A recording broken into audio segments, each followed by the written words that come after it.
I used to have a negative opinion of politeness. It seemed like a minor hassle. There are transaction costs, and I didn't see the point of it. I didn't see the benefit. No one explained the benefit very well. Like, you're just supposed to be polite, and people get upset if you talk in other ways, and it seems like pressure towards conformity. My opinion of politeness has gone up a lot for a few reasons. One is people misunderstand each other a lot. I underestimated this before. If people say simple, standard things and follow common patterns, then they have fewer misunderstandings. Politeness constrains what people say to each other and makes it fit templates better, and this makes it easier to understand because you get used to the common templates, and then if people keep using them, you know what the person means more.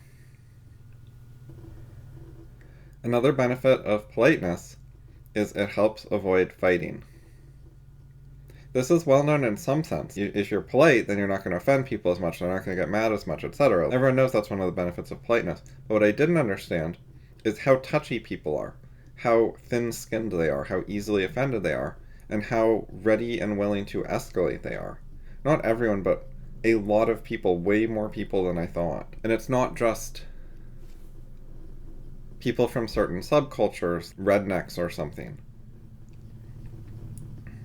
It applies to middle-class Bay Area people like I grew up around, who do not seem like the violent type, or the mean type, or the aggressive type. Nevertheless, they're touchy, and if you're rude to them, if they don't like something you said, they will take it badly, treat you badly, etc. It's just almost everyone, rather than only specific, like, lower class groups. That's my current opinion. So it comes up in forum discussions. People get offended and then say dumb things and get really biased and defensive, and it ruins conversations, and then they deny that's going on, but it is. Which reminds me, another issue that I had with politeness is people often act polite, but they don't like you. They use it to hide things, so they're dishonest. And there's certainly a downside there, but there's also upside there because it helps prevent fighting. If everyone was just honest with each other all the time, one of the immediate results might be they start fighting with each other a lot. The basic shift, in my opinion, is I think people should be more careful with each other and treat interacting with another person as a big deal and something that you should put some effort into and be careful with, rather than something that should be seen as natural and easy and expected to work by default. I think the default expectation is you should have really low expectations when you try to deal with someone.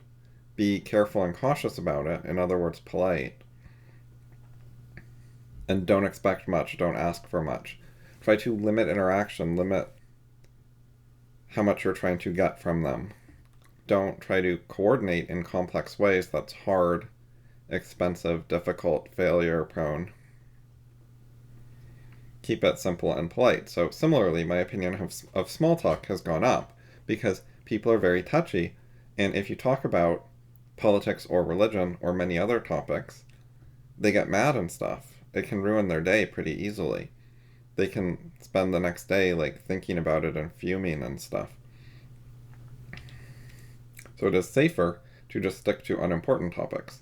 And then another related issue is that I've realized the vast majority of people do not have serious opinions about religion or politics or most other issues.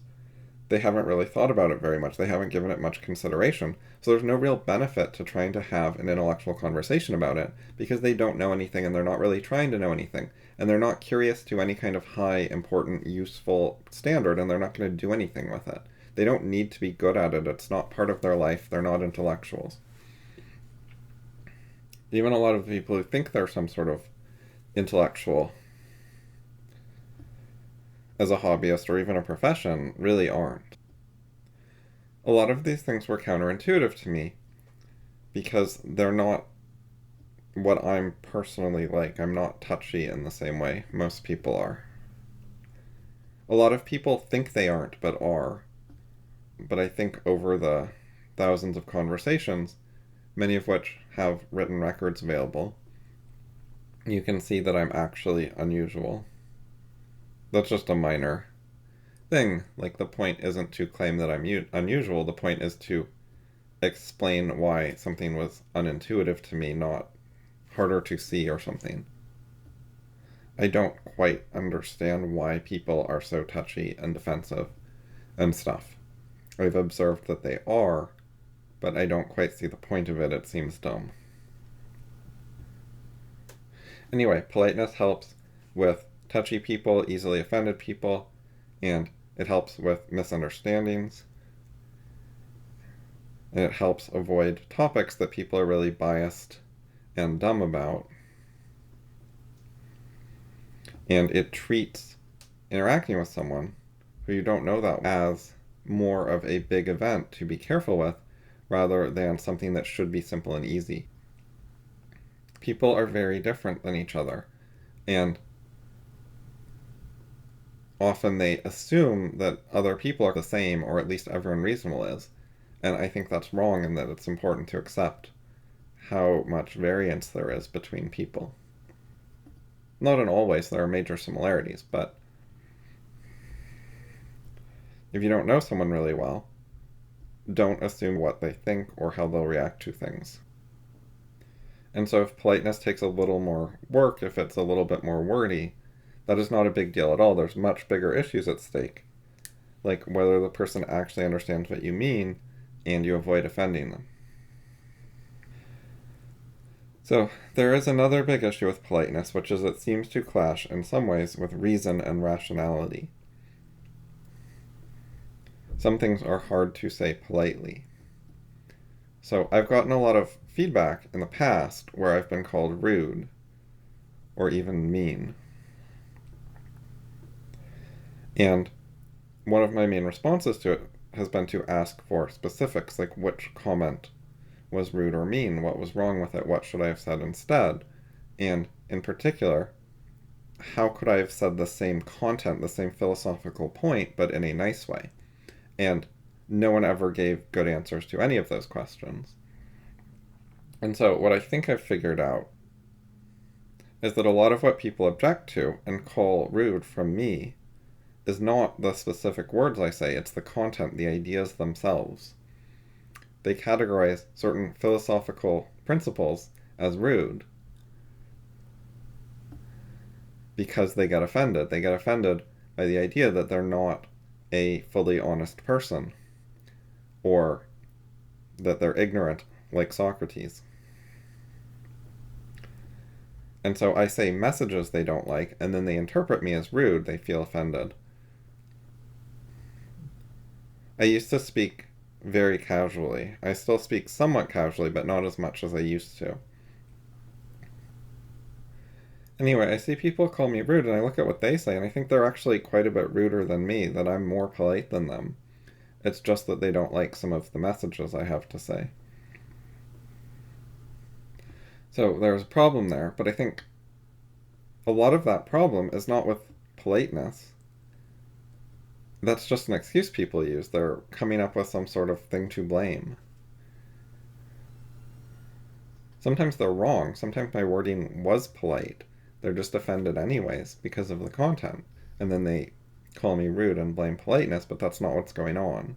It's a thing that is easier for them to blame. They don't want to say, oh, I'm offended because it is your considered opinion that I was lying to myself, and I don't like that.